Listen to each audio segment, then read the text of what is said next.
Hi everyone, welcome back. I am May, Senior UX Designer at Google. So during product design interview, you will have 3 to 4 one-on-one sessions with different interviewers.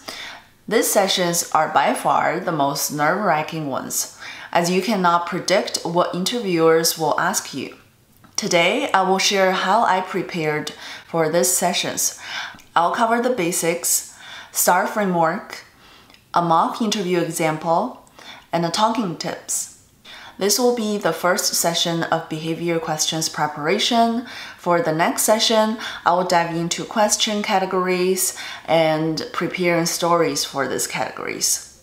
One-on-one sessions involve you and another interviewers in the same room to cover the basics, and the interviewer will ask you multiple questions. For big tech, normally, the UX interviewers always from UX departments. Could be different designers and also researchers and writers.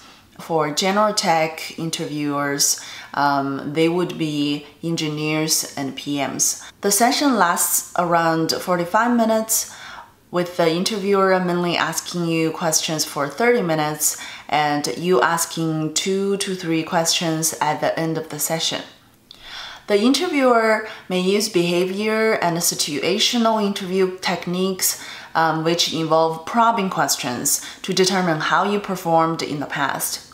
These questions often start with phrases like, "Give me an example," or "Tell me a time," or "Describe a situation."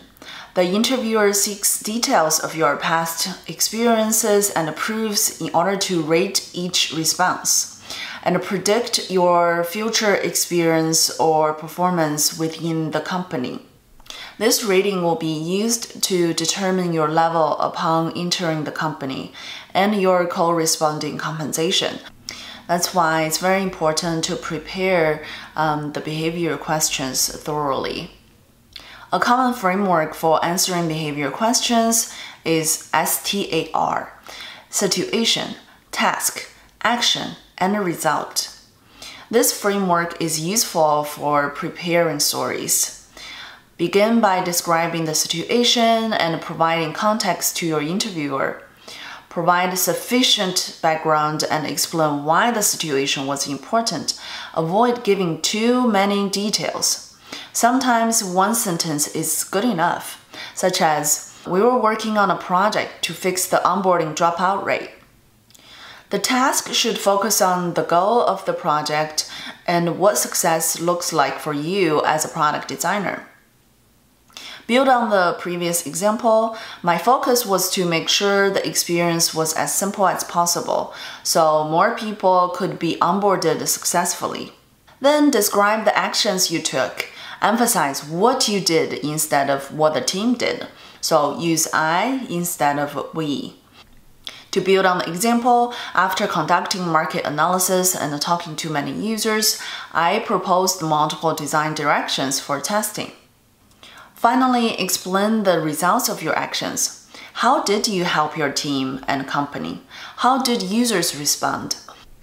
It's best if you can quantify your impact, such as, after testing multiple times, we launched the final design, which led to 15% increase in onboarding success rate. To summarize the example above, let's suppose you're asked the question, "Tell me about time you had to influence your team." You may have a story like this. "Of course, let me tell you about a time I used user testing to influence the team's product building process. We were working on a project to fix the onboarding dropout rate. Given the deadline, my stakeholders feel like they were the industry experts, so they would change a couple of fields and launch within the deadline. My goal was to simplify the experience to prevent dropout rates as product designer. After conducting market analysis and talking to many users, I proposed multiple design directions for testing. I presented my findings to cross-functional stakeholders, and we agreed to extend the timeline for the final design.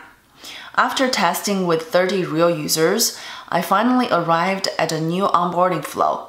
The stakeholders adopted my solution since we shared the same goal, which was to decrease the dropout rate.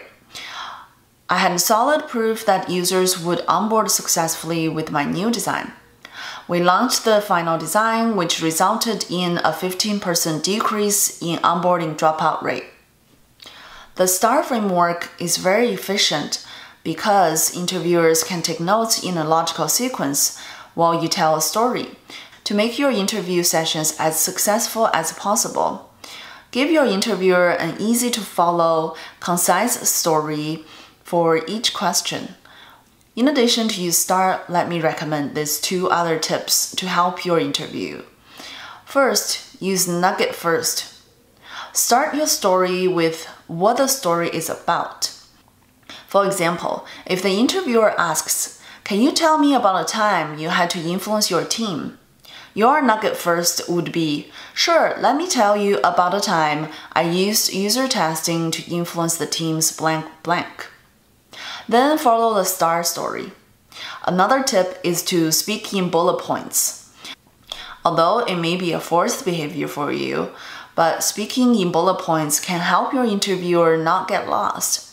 For example, I did 3 things. First, I talked to. Second, finally, I. Practice using stories in bullet points in your daily life to make it more natural during your interviews, so your interviewers will have an easier time dissecting the information. We have covered the basics and framework today. I'll dive into question categories and how to prepare more targeted stories in the next session. Thank you for watching. See you next time. Bye!